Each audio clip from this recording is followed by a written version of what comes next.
Your account shows $0, sweetie. Maybe community college is more your speed? My stepmother, Victoria's voice, sliced through Stanford's bustling move-in day chaos like a designer knife through my dreams. She stood there in her Hermes suite, making sure every parent in the freshman dorm lobby could hear her announcement. My phone screen confirmed my worst nightmare, the college fund my dying mother had started 18 years ago, gone, emptied, today of all days. I felt my knees buckle as families around us pretended not to stare. Some weren't even pretending. Here I was, boxes scattered at my feet, Stanford acceptance letter now worthless as tissue paper, while my father examined his Rolex like it held the secrets of the universe. He couldn't even look at me, his own daughter, the valedictorian he'd once called his little genius. Emma needed it for her Europe trip, Victoria continued, loud enough for my new roommate's parents to pause mid-hug. She's finding herself, you understand. And honestly, Marcus, we discussed this. Some people are just more college material than others. Emma, my stepsister. The girl who'd failed out of community college twice and thought Hemingway was a type of cocktail. She stood behind her mother now, recording everything on her phone with that smirk I'd learned to hate. Her gap year in Europe, funded by my future. Dad? My voice came out smaller than I intended, weaker, exactly how they wanted me to sound. Dad, please, this is Stanford. Mom saved for this. She sold her jewelry when she was dying to make sure. Don't be dramatic, he finally spoke, still avoiding my eyes. Your mother would understand. Family comes first. Family. The word tasted like ash. I'd been family when I won the state science fair. Family when my achievements made him look good at country club dinners. But now I was an inconvenience, a reminder of his first marriage, a bill they'd decided not to pay. An orientation volunteer in a bright yellow shirt approached, clipboard in hand, smile faltering as she sensed the tension. Is everything okay here? Do you need help with move-in? Everything's perfect, Victoria answered for me, her voice dripping false concern. She's just realized she won't be moving in after all. Finances, you know. These prestigious schools are so expensive. She stage whispered the last part, ensuring maximum humiliation. The volunteer's eyes went wide with pity, the look I'd see 1,000 times in the coming weeks. The poor girl who showed up to Stanford only to be turned away. The cautionary tale parents would whisper about. Always have a backup plan. 4 years, I whispered, more to myself than anyone. 4 years of straight A's, every AP class, every weekend studying while Emma partied. Every, life isn't fair, sweetheart. Victoria cut me off, checking her phone. The sooner you learn that, the better. Now we have a flight to catch. Emma's documenting her journey for her lifestyle blog, and we can't miss the lighting at Heathrow. My father finally looked at me then, and I saw it, relief, pure, undiluted relief that I wasn't his problem anymore, that his new wife had solved the inconvenience of his first daughter. You're resourceful, he said, the words carefully chosen, to sound like encouragement while offering nothing. You'll figure something out. You always do. They turned to leave, and Emma couldn't resist one final twist of the knife. She stopped, spun around with her phone still recording, and spoke directly to the camera. This is why I always say, family dynamics are so complex. Sometimes you have to make hard choices about who deserves investment. Right, stepsister? The word stepsister hit like a slap. Not even my name. I'd been reduced to a role, a bit player in Emma's social media narrative. I stood frozen as they walked away, my father's hand on Victoria's back, Emma's laughter echoing off the marble floors. Around me, the sounds of move-in day continued, parents crying happy tears, roommates making awkward introductions, the beginning of everyone else's dreams while mine ended. "Miss," the volunteer touched my arm gently. Should I call someone? Security, maybe? Security, as if they could arrest someone for stealing a future. As if there was a crime scene tape for crushed dreams and family betrayal. "No," I heard myself say, voice steady now despite the earthquake inside me. "No, I'm exactly where I need to be." She looked confused, but I wasn't talking to her anymore. I was talking to the girl I'd been 5 minutes ago, the one who believed family meant something, who thought love could survive a second marriage, who'd been naive enough to trust that promises made to dying mothers were sacred. That girl was gone, left in the lobby with my scattered boxes and shattered faith. What stood in her place was someone new, someone who understood that if they could take everything from me in broad daylight, surrounded by witnesses, and call it family, then I needed to learn to play by different rules. I picked up my boxes one by one, my hands steady despite the storm inside. The volunteer watched, uncertain, as I stacked them neatly by the door. "Aren't you going to—" She gestured vaguely at the exit. "Oh, I'm not leaving," I said, and for the first time since viewing that zero balance, I smiled. It wasn't a happy smile. It was something sharper, more dangerous. I'm just getting started. Because standing in that lobby, surrounded by the echoes of my humiliation, I made a decision that would define the next 6 years of my life. They thought they'd ended my story by stealing my beginning. They thought a zero balance meant zero options. They thought I'd crawl away, defeated and forgotten. They thought wrong. Humiliation is just motivation that hasn't found its purpose yet. And I'd just found mine. The financial aid office smelled like broken dreams and industrial coffee. 3 days after my public humiliation, I sat across from Mrs. Chen, Stanford's senior financial advisor, watching her face cycle through professional sympathy to genuine horror as she reviewed my documents. "So your father, he had full access to the account?" She adjusted her glasses, rereading the withdrawal history like the numbers might change. "And he emptied it today, the day of move-in?" 3 hours before, actually, I corrected, my voice hollow.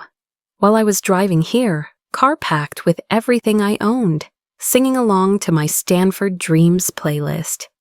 God, how pathetic that sounded now. He timed it perfectly, late enough that I couldn't stop it, early enough to ensure maximum humiliation. Mrs. Chen set down the papers, her hands folded carefully. "I've been doing this for 20 years, and I've never—" She stopped herself, professionalism winning over outrage. "What about loans, emergency scholarships? There must be something." "With what co-signer?" I laughed, but it came out wrong, sharp and bitter. Nothing like the girl who'd delivered the valedictorian speech about family being our foundation. My father, the man who just proved 18 years of raising me, was worth less than his wife's approval? She had no answer for that. No one ever did when family betrayal cut this deep. I should have seen it coming. The signs were all there, scattered across the years, like breadcrumbs leading to this inevitable ending. But when you're a child desperate for love, you become an expert at explaining away neglect. It started small after my mother died. I was 12, all sharp elbows and grief, when Victoria entered our lives with Emma in tow. Suddenly, our family photos disappeared from the mantel, replaced by professional portraits of the new family. I found mine stuffed in a box in the garage, my mother's face creased from careless handling.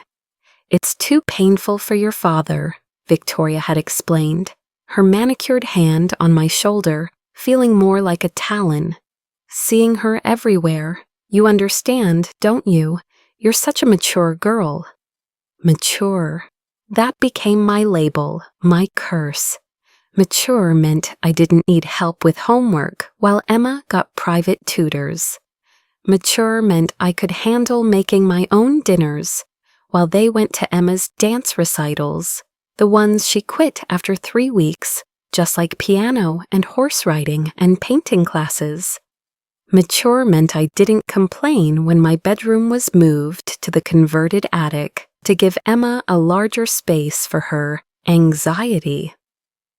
"She needs natural light for her condition," Victoria had said, supervising the movers as they hauled my life up 2 flights of stairs. "You're so strong you can handle anything. It's actually a compliment, how little you need from us." A compliment. Being forgotten was a compliment. By high school, I'd perfected the art of invisibility. I signed my own permission slips, attended parent-teacher conferences alone, celebrated my achievements with the silence of my attic room. When I won the state science fair, I took the bus to the ceremony. My father had promised to come, but Emma had a panic attack about her B- in art history. Priorities. "Family comes first," he'd texted me as I stood on stage, holding my trophy, scanning the empty seats. "You understand?" I understood perfectly, I just wasn't family. The college fund became my lifeline, my secret treasure. My mother had opened it the day I was born, and her life insurance had swelled it into something substantial. It was the only thing Victoria couldn't touch, or so I thought. Legal documents meant nothing when your father was willing to sign them away. "Why didn't you put it in your own name when you turned 18? Mrs. Chen asked gently, pulling me back to the present. "Because I trusted him," I admitted, the words tasting naive and stupid. "Because despite everything, he was still my dad. Because when you're raised on crumbs, even moldy bread looks like love." I remembered the dinner when I'd gotten my Stanford acceptance.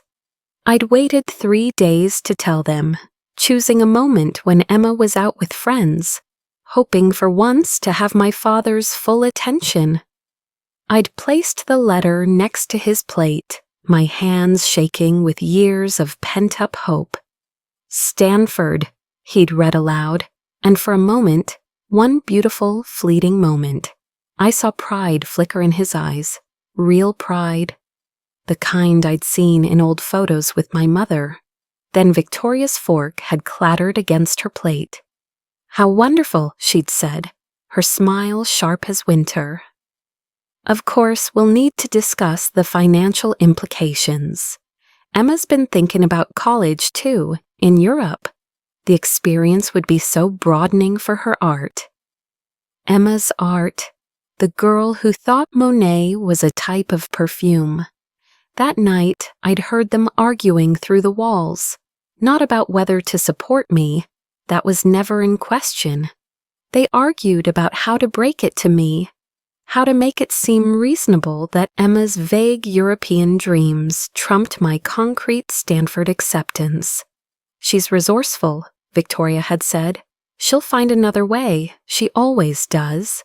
But Emma needs us. She's fragile." Fragile. That was Emma's label, her shield.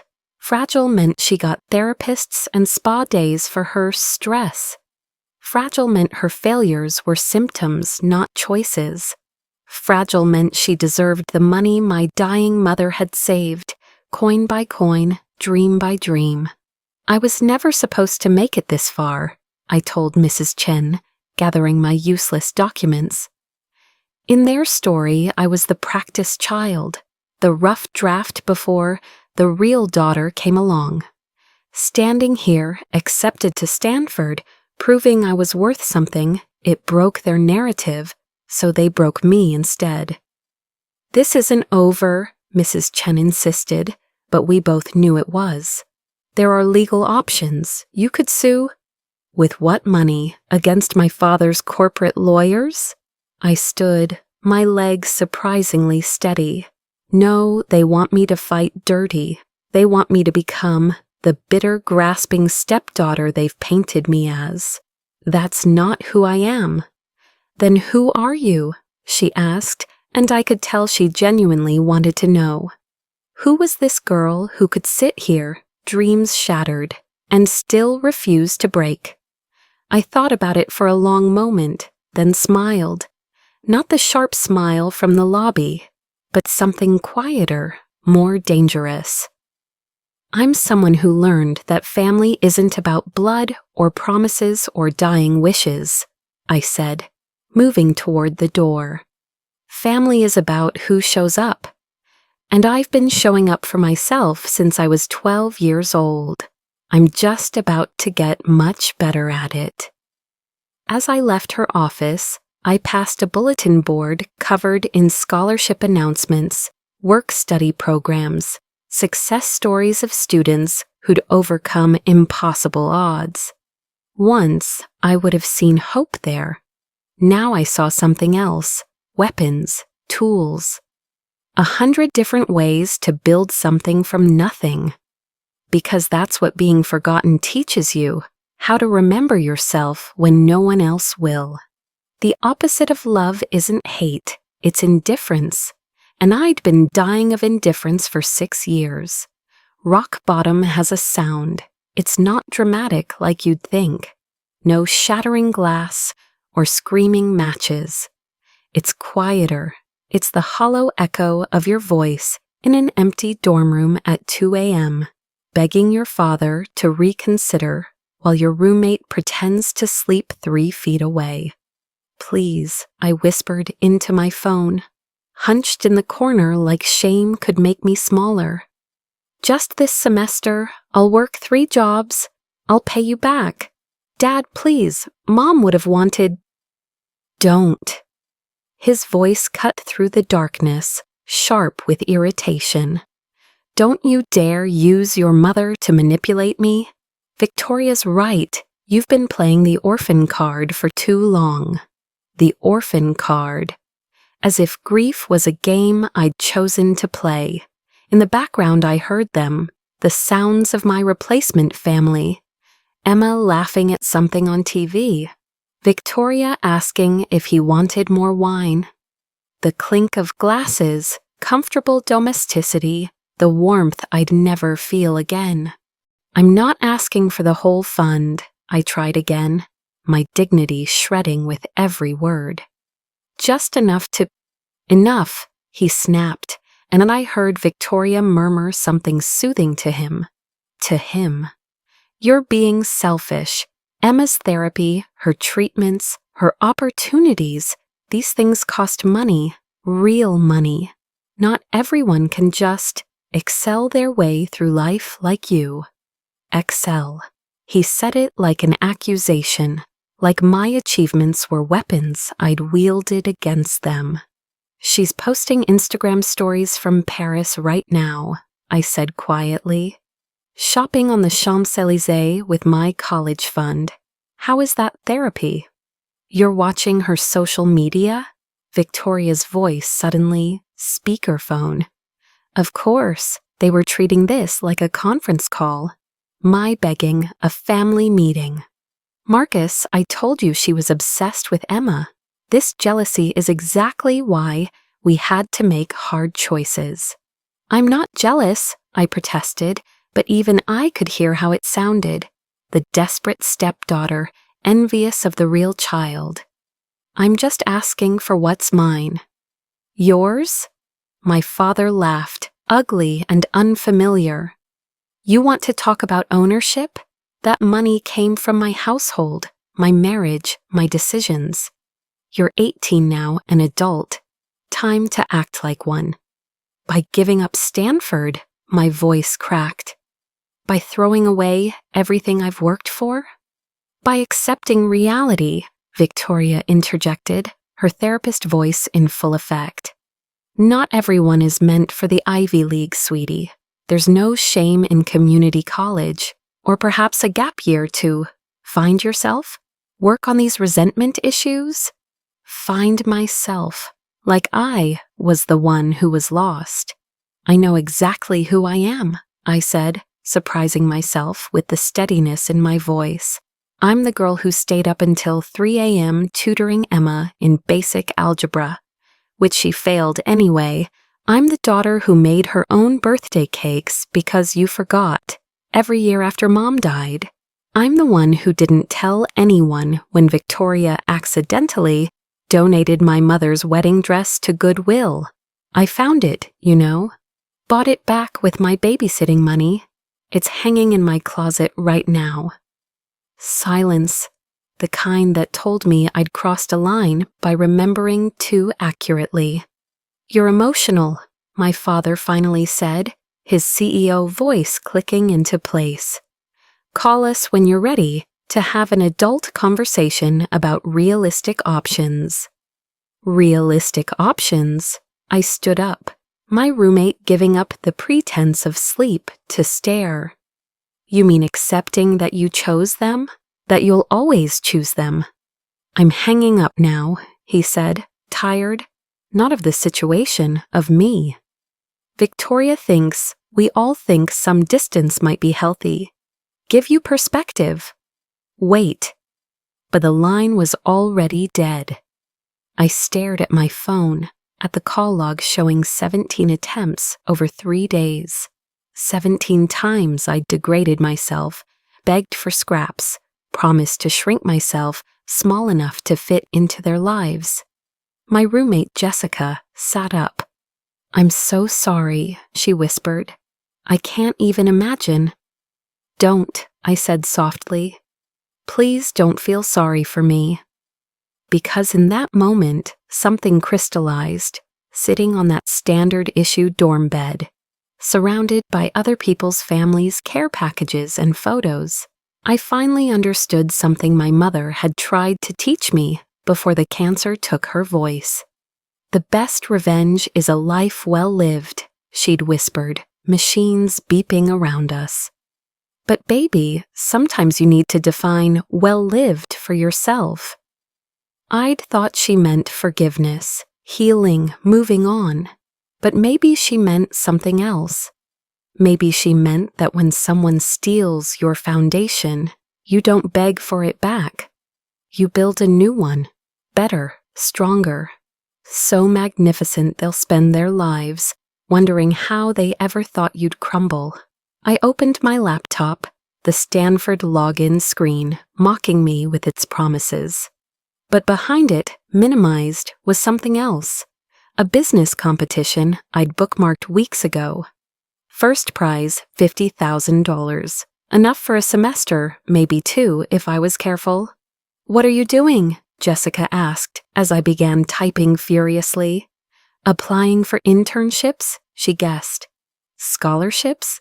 No, I said, fingers flying across keys as ideas poured out.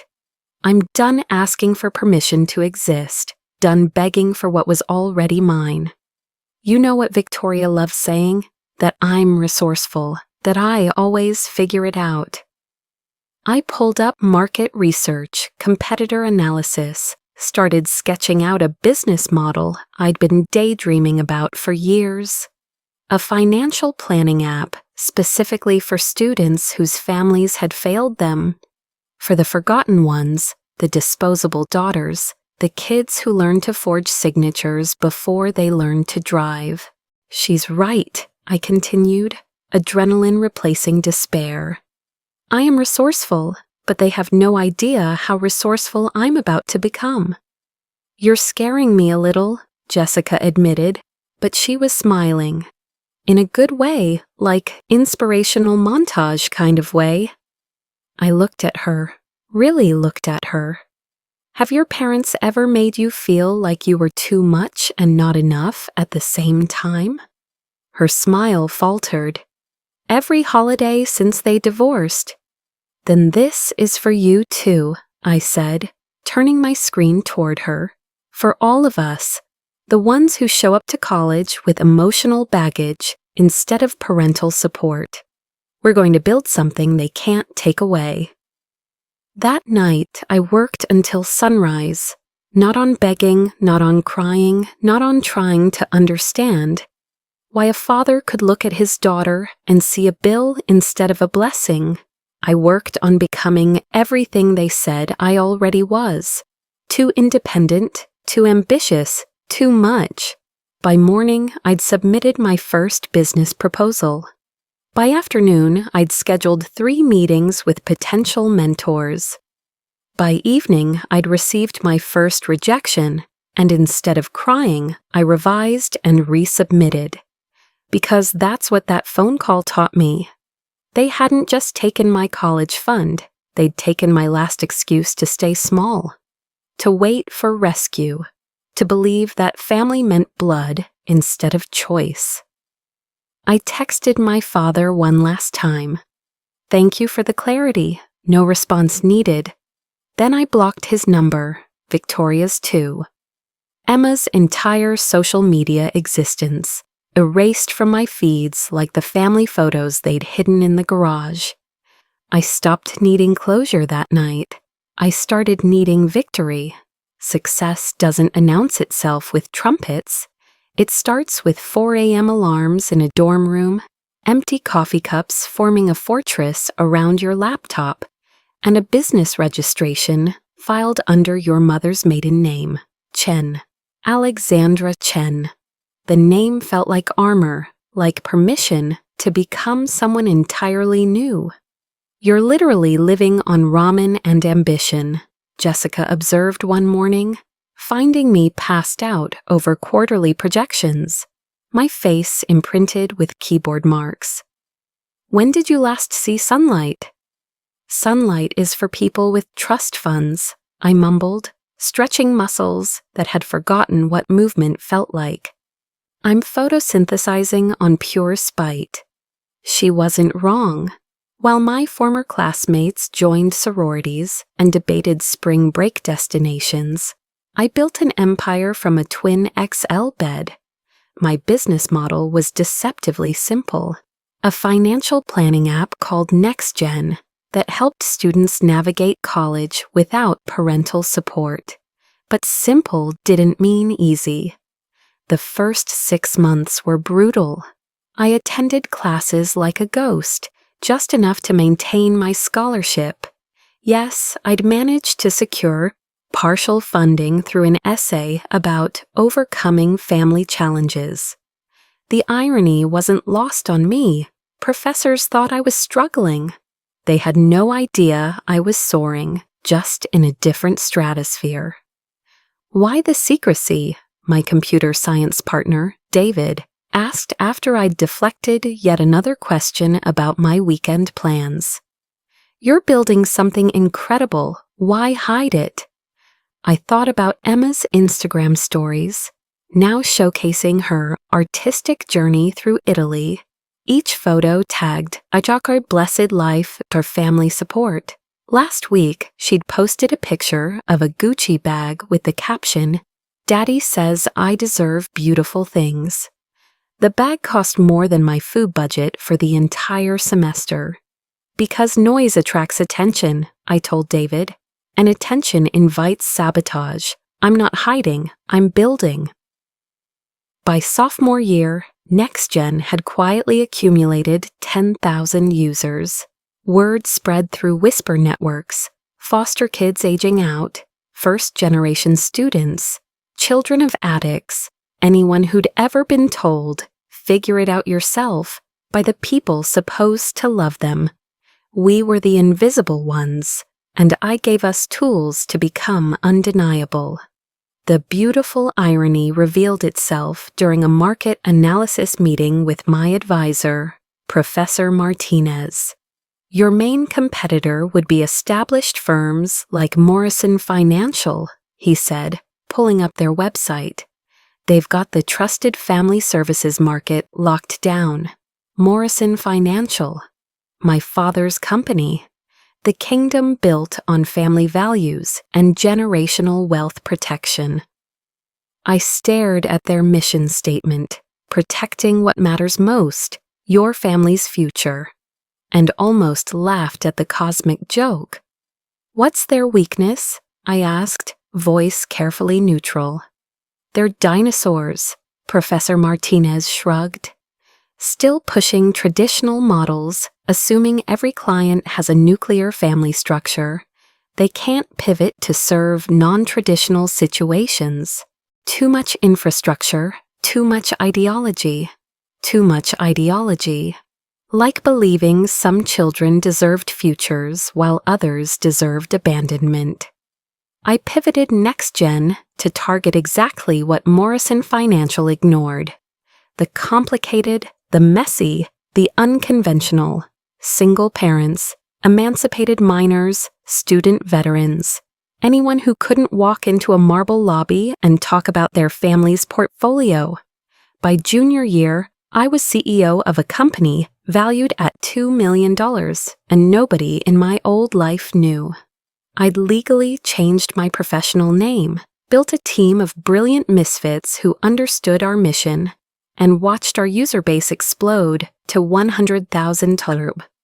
Forbes mentioned us in a roundup of startups disrupting traditional finance, calling us the anti-establishment's answer to wealth management. My father probably read that article. He probably had no idea his abandoned daughter was the ghost slowly eating his market share. The sweetest moment came during winter break junior year. I was in a Starbucks, finalizing a partnership deal that would put next-gen terminals in college financial aid offices nationwide, when familiar voices made me freeze. Victoria and Emma, 2 tables away, discussing Emma's latest crisis. The blog isn't generating revenue like we projected, Emma whined, stirring a $7 latte. Maybe I need to pivot to YouTube. Your father's stressed about the company. Victoria lowered her voice. They've lost 12% market share to some tech startup. He's talking about hiring consultants. 12%. I'd carved away 12% of my father's empire, while he thought I'd disappeared into community college obscurity. Is it that next something company? Emma asked, scrolling her phone. I saw an article. They're run by some young Asian woman, Alexandra something. My mother's name on Emma's lips felt like vindication. Don't worry about it, Victoria dismissed. These tech fads come and go. Morrison Financial has legacy, reputation, family connections. Family connections. I almost choked on my coffee.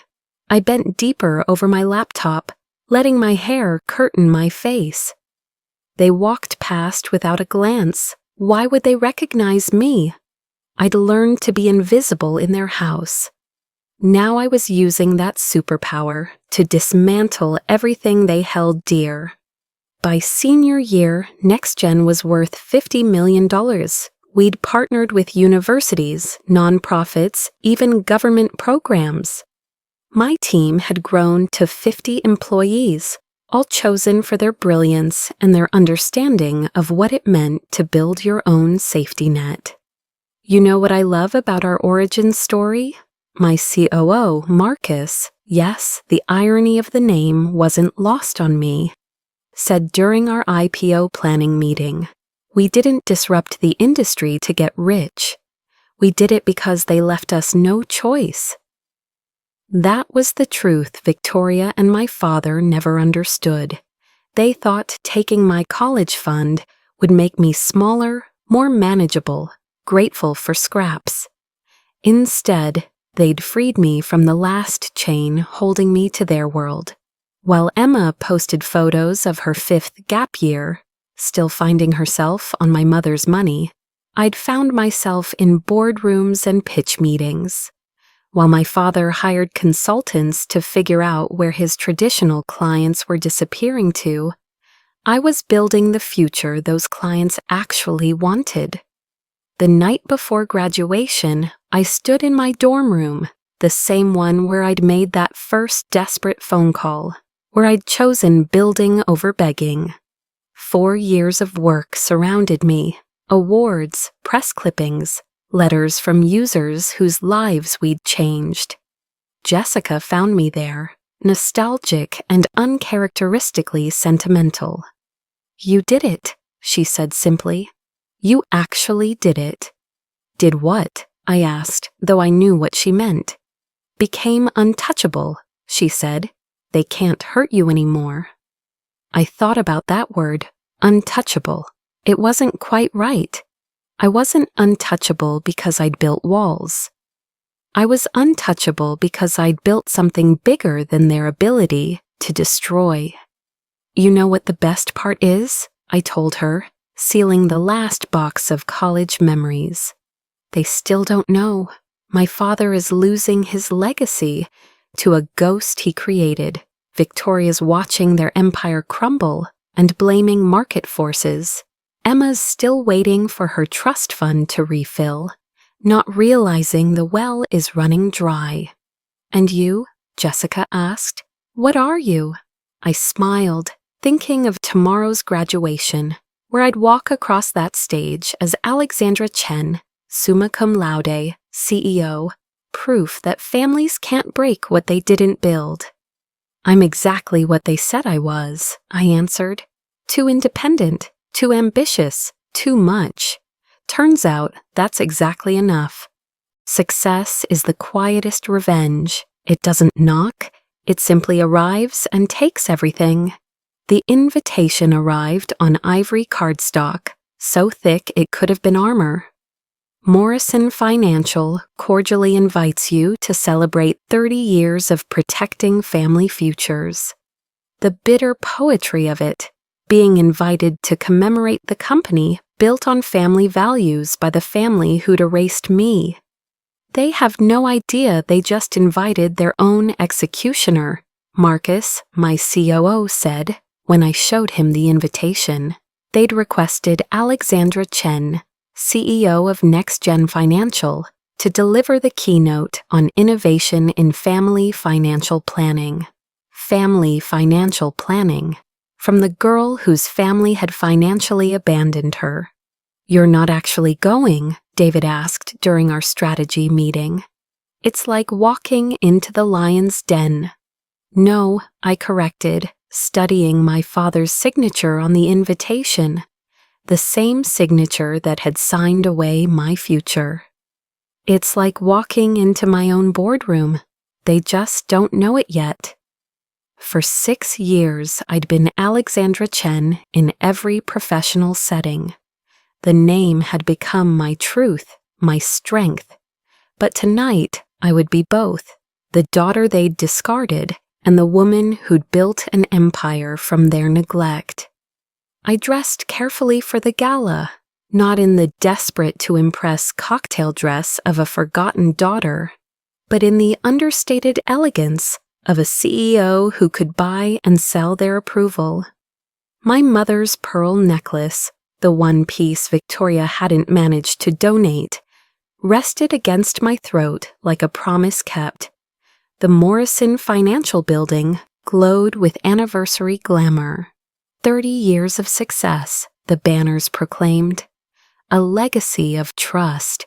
I wondered if they'd change the tagline after tonight. I entered through the main doors, just another face in the crowd of San Francisco's financial elite. My father stood near the entrance, greeting guests with the practiced warmth of a man who'd forgotten what real warmth felt like. Victoria beside him, dripping in diamonds that caught the light like tears. And Emma, now 27, still unemployed, still finding herself, clinging to her mother's arm like the life preserver she'd always been. They looked right through me. Of course they did. They'd had years of practice. Ms. Chen, the event coordinator, appeared at my elbow. "We're so honored you could join us. Mr. Morrison specifically requested you after reading about NextGen's innovative approach." Mr. Morrison, my father, who'd read about my company's success and never connected the dots. The Chen surname, my mother's name, had hidden me in plain sight. "He's particularly interested in your perspective on non-traditional family structures," she continued, leading me backstage. "He mentioned that Morrison Financial is looking to modernize. Because bleeding market share to your abandoned daughter's company tends to inspire change." I watched from the wings as my father took the stage for opening remarks. "Family," he began, the word sliding off his tongue like he owned it. "Everything we've built here centers on that sacred bond, the trust between parent and child, the promise that we'll always protect what matters most." In the audience, Emma yawned, scrolling her phone, still trying to be an influencer, still failing, still funded by promises stolen from someone else's future. "Tonight," my father continued, "we look to the future, to innovation, to new voices that can help us serve modern families better." He smiled, that CEO smile I'd once mistaken for pride. "Please welcome our keynote speaker, a young woman who's revolutionizing how we think about financial planning, Alexandra Chen." I stepped into the light, and for one delicious moment, watched recognition flicker across Victoria's face. Not full understanding, not yet, but something. A ghost of memory, perhaps. The girl who'd made herself invisible in their home, now commanding their stage. "Thank you, Mr. Morrison," I began, my voice carrying across the hushed ballroom. "It's fitting that we discuss family tonight. After all, family is where we learn our first lessons about trust, about keeping promises, about what we're worth." I clicked to my first slide, NextGen's user statistics. 6 years ago, I met a young woman, brilliant, accepted to Stanford, full college fund, saved by her late mother. I paused, meeting my father's eyes. Until the day she arrived at campus, boxes in hand, dreams in her heart, and discovered her family had emptied her account. A murmur through the crowd. My father's smile flickered but held. He didn't know, even now he didn't know. That woman could have given up, I continued. Could have accepted that some families see children as investments, worth supporting only if the returns look promising. Instead, she built NextGen for every child whose trust fund became a sibling's vacation, for every student whose parent chose a new family over old promises. Victoria had gone pale. Emma had finally looked up from her phone. "We serve the clients Morrison Financial forgot," I said, clicking to the next slide, our market analysis. The complicated families, the broken ones, the ones who learned that DNA doesn't guarantee decency. And that market, it's everyone. My father stood frozen at the side of the stage, his face a masterclass in delayed recognition. "Which brings me to tonight's announcement," I said, pulling up the final slide. "As of 9 a.m. this morning, NextGen Financial has acquired Morrison Financial's 3 largest institutional clients. They cited our innovative understanding of modern family dynamics as the deciding factor." The room erupted. 30 years of legacy, bleeding out through wounds they'd created themselves. "We're also launching a scholarship fund," I added, voice cutting through the chaos. "The Elena Chen Memorial Fund, named for my mother, who taught me that family isn't about who shares your name. It's about who shows up. Alexandra Chen, my mother, my father's first wife, the woman whose death had inconvenienced his new family's narrative. I looked directly at him then, this man who'd traded his daughter for his wife's approval. Mr. Morrison, you once told me I was resourceful, that I'd figure it out. You were right. I figured out how to build something you couldn't take away. How to serve every person your company abandoned. How to turn neglect into innovation. Alexandra, he started, the name foreign on his lips. He'd never called me by my full name. I'd always been Alex when I'd been anything at all. Ms. Chen, I corrected gently. In professional settings, it's Ms. Chen. The audience was riveted. Silicon Valley loved a founder story, but this was Shakespearean. Emma had started recording, probably thinking this would make great content. She had no idea she was documenting her own family's downfall. You asked me to speak about innovation in family financial planning, I concluded, gathering my notes with steady hands. Here's my innovation. Stop assuming family means safety. Start building systems for when it doesn't. Because the future of finance isn't about protecting traditional structures. It's about protecting people from them. I stepped back from the podium to thunderous applause. The crowd saw a young CEO disrupting an industry. Only 4 people saw the ghost they'd created, finally visible, finally victorious. During the Q&A, a brave soul asked about my inspiration. I looked at my father, no, at Mr. Morrison, and smiled with my mother's grace. Sometimes the best thing someone can do for you is show you exactly what you don't want to become, I said. I'm grateful to everyone who taught me that lesson, especially those who taught it harshly. The coordinator whispered that my car was ready. I'd stayed exactly as long as necessary, long enough to be seen, to be heard, to let the truth detonate in slow motion.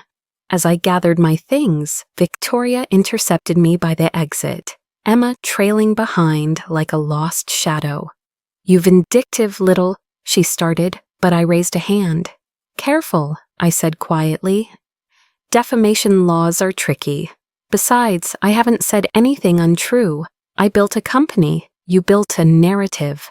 The market decided which one had more value. Truth doesn't need volume. It only needs the right moment to devastate. The valet had already brought my Tesla to the front when they caught up with me, a designer-clad avalanche of desperation and denial. Victoria's heels clicked against the marble like a countdown to confrontation, Emma struggling to keep pace in shoes worth more than most people's rent. You planned this, Victoria hissed, her composure cracking like expensive foundation. Years of plotting, waiting for the perfect moment to humiliate us. I paused, genuinely considering her words. The valet held my door open, patient, professional, everything my family had never been. That's the thing about narcissists, I said, checking my watch. A limited edition Patek Philippe, understated unless you knew what to look for. You think everything is about you. I didn't plan this to hurt you, Victoria. I planned this because you ceased to matter. Her face contorted, the Botox limiting her range of expressions, but not her rage. Ceased to matter? You ungrateful, we raised you. No, I corrected, calm as still water. You housed me, there's a difference. My mailman saw me more consistently than my father. The school janitor asked about my day more often than you did. Don't confuse proximity with parenting. Emma finally found her voice, shoving her phone in my face like a weapon. I'm live streaming this. My followers should see what kind of person you really are, how you're attacking our family. Our family? Even now, I wasn't included in that plural. Please do, I encouraged, addressing her phone directly. Make sure you get the part where a Stanford graduate built a $50 million company while you spend 6 years failing to monetize a lifestyle blog funded by stolen college money. It wasn't stolen, Emma protested, but even she didn't sound convinced anymore. Mom said you wouldn't need it, that you were too independent. Independent, I repeated, tasting the word they'd used as both excuse and accusation. Yes, I suppose I was. It's fascinating how independence is a flaw when it means you can't be controlled, but a virtue when it means you don't need to be supported. My father emerged from the building then, moving with the careful dignity of a man whose empire was crumbling in real time. He'd aged in the hour since my presentation, or maybe I was finally seeing him clearly. Not the titan of industry I'd once idolized, just a middle manager who'd chosen the easy comfort of a new wife over the difficult love of his daughter. Alexandra, he said, and this time my name sounded like a prayer. We need to talk, privately. There are things you don't understand about why we— Stop, I said, not unkindly. I understand perfectly. You were a widower with a daughter who reminded you of loss. Victoria was a solution who came with conditions. The condition was choosing her daughter over yours. You made that choice every day for 6 years. I'm not angry about it anymore. You're not? Hope flickered in his eyes, the same hope I'd carried to Stanford that first day. No, I said simply. Anger requires investment. I divested from Morrison Emotional stock the night you hung up on me. But the company, he stammered, what you did tonight was business, I finished. You taught me that, actually, remember? When you explained why my college fund was a family asset to be strategically reallocated? I listened, I learned, I applied those lessons to the market. This is different, Victoria interjected, mascara bleeding despite its waterproof promises. This is vindictive, cruel. I studied her, this woman who'd dismantled my childhood with such surgical precision. Cruel as telling a 12-year-old her mother's photos are too painful to display. Cruel is moving a grieving child to the attic because your daughter needs space. Cruel is standing in a college dorm lobby, publicly announcing that some children deserve education and others don't. You've made your point, my father said quietly. What do you want? An apology? Money? Your name back in the will? The will. As if I'd waited all this time for scraps from their table. I reached into my purse, pulling out my business card.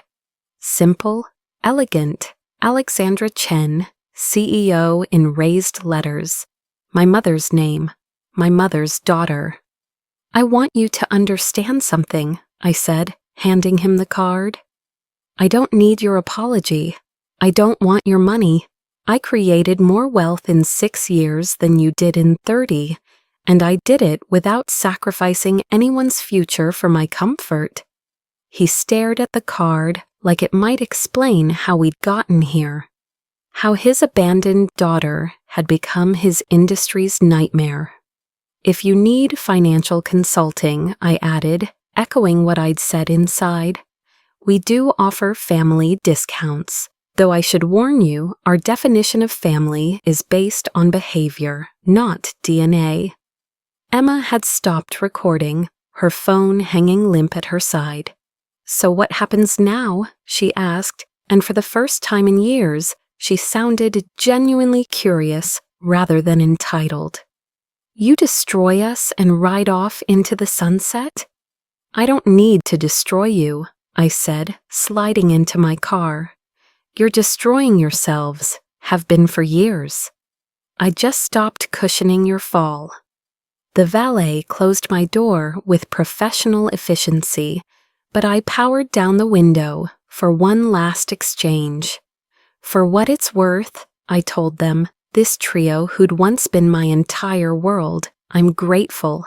Every lesson you taught me about who not to be, every moment you showed me what love wasn't, it all led here, to this life, this success, this freedom from needing anything from anyone who proved they'd give me nothing. Victoria opened her mouth, to argue, to blame, to rewrite history one more time. But I was already pulling away, watching them shrink in my rearview mirror, until they were nothing more than well-dressed strangers on a sidewalk. My phone buzzed with messages. Marcus celebrating our acquisition. David sending champagne emojis. Jessica, who'd watched this entire journey from that first horrible night, simply texted, "How do you feel?" I voice texted back, eyes on the road ahead. Like I finally understand what my mother meant about living well. Because this graceful exit, this clean break, this absolute liberation from their gravitational pull, this was my mother's revenge. Not the loud, messy kind that leaves everyone bloody, the quiet kind that leaves you whole while they wonder how they became strangers to your success. As I drove toward my life, my real life, built on merit, not malice, excellence, not entitlement, I allowed myself one glance back. The Morrison Financial Building grew smaller with each block. 30 years of legacy reduced to a dot in my mirror. By the time I reached my office, it had disappeared entirely. Like family photos hidden in a garage. Like college funds spent on someone else's dreams. Like daughters deemed too independent to love. Gone. But this time, I was the one who'd done the leaving. The best revenge isn't making them pay. It's making them irrelevant. 6 months later, I was reviewing scholarship applications when Linda from HR knocked on my door. "We need to talk about an interesting candidate," she said, placing a familiar name on my desk, Emma Morrison. My stepsister had applied for an entry-level marketing position at NextGen, her cover letter dripping with mentions of our family connection and how she'd always admired my journey. "She CC'd your father and stepmother," Linda added, eyebrow raised. "Seems to think that's relevant to her qualifications?" I studied the application. 6 years of gap year wandering crystallized into desperate buzzwords.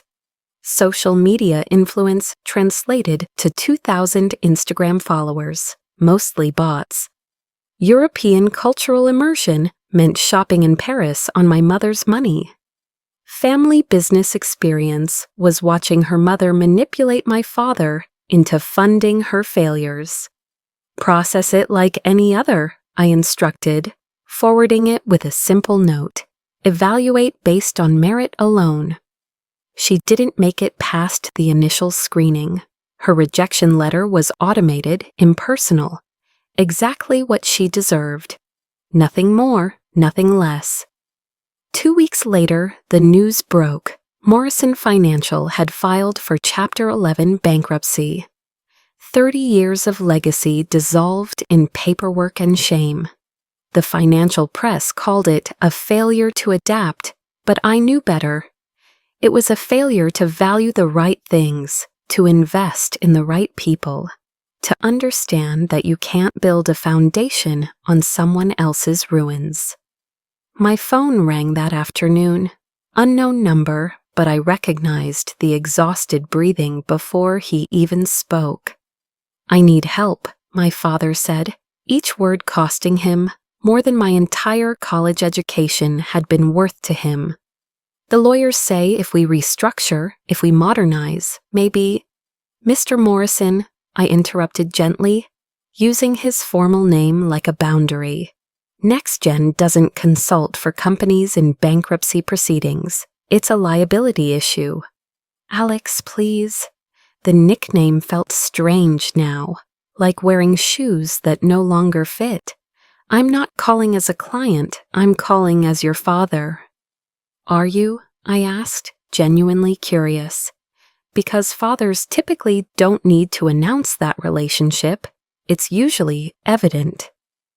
The silence stretched between us, filled with 6 years of missed birthdays, forgotten achievements, chosen replacements.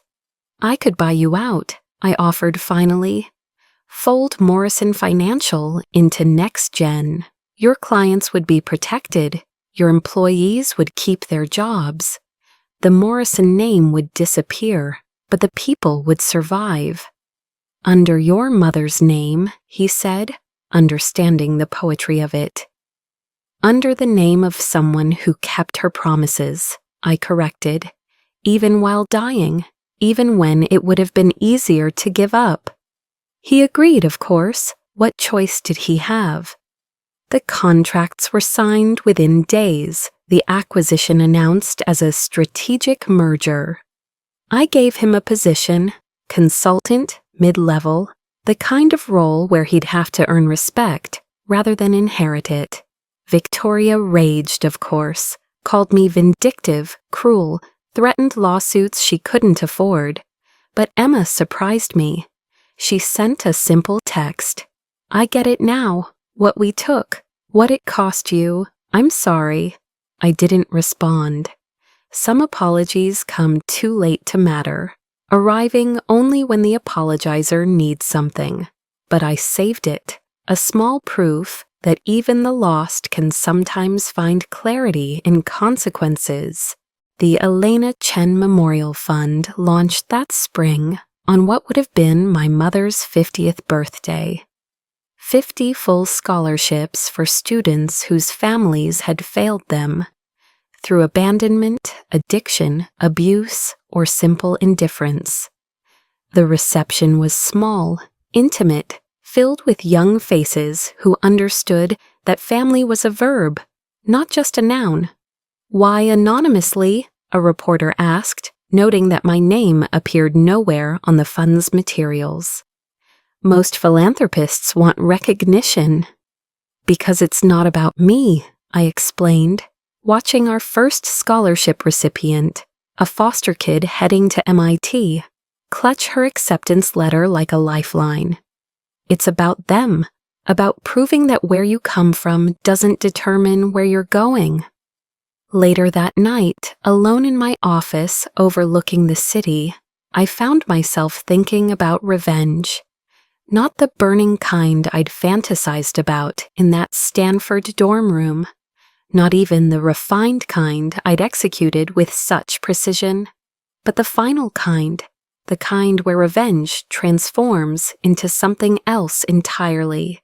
My mother had been right in her morphine-hazed wisdom. The best revenge is a life well lived, but she'd left out the crucial detail.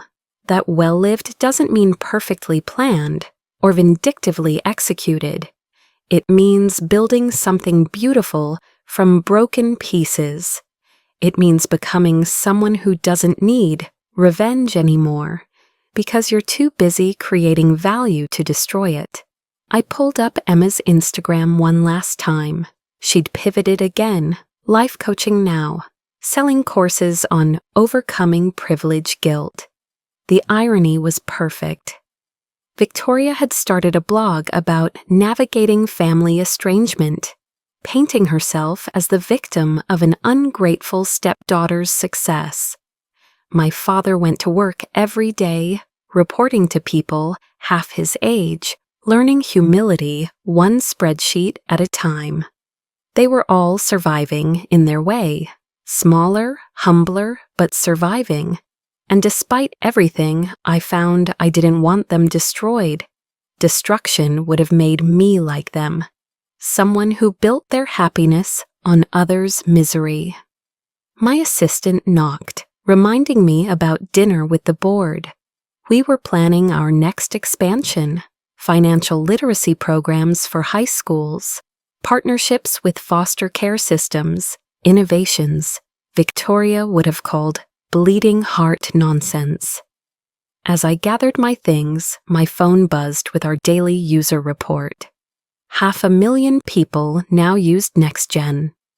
500,000 souls who'd learned what I'd learned, that you can't control who fails you, but you can control how you rise. That night, I stood before our board, my chosen family of brilliant misfits, who'd helped build this empire, and raised a toast, not to revenge, not to vindication, but to the beautiful truth that the opposite of being forgotten isn't being remembered. It's becoming unforgettable. Because in the end, they'd been right about one thing. I was too independent, too ambitious, too much to be diminished by their indifference, too much to be defined by their betrayal, too much to need their love when I could build my own. The city sparkled below us, full of other forgotten daughters and disposable sons, all waiting for someone to show them that being discarded doesn't mean being worthless, that families can fail you without you failing yourself, that the best revenge isn't served cold, it's transcended entirely. My mother's voice echoed across the years, clear as crystal, despite the decades. Live well, baby. Live so well they forget they ever tried to stop you. I'd done more than that. I'd lived so well that I'd forgotten they'd tried. And that was the most refined revenge of all. They froze my college fund to keep me small. Instead, they taught me how to become infinite. A message from refined revenge. If this story resonated with you, if you've ever been the forgotten one, the scapegoat, the child who was too much or not enough, then you understand that the most elegant revenge isn't about destroying those who hurt us. It's about building something so magnificent from our pain that their betrayal becomes the footnote to our success story. Join our refined revenge family where we share more stories like Alexandra's, tales of graceful vindication, of rising above, of turning abandonment into achievement. Because sometimes the best response to "you'll never make it without us" is a life that proves you were never meant to make it with them. Subscribe now for weekly stories that will remind you your worth was never theirs to determine. Share your own refined revenge in the comments below. What did you build from the ashes of their neglect? Remember, living well isn't the best revenge, it's the only revenge worth pursuing.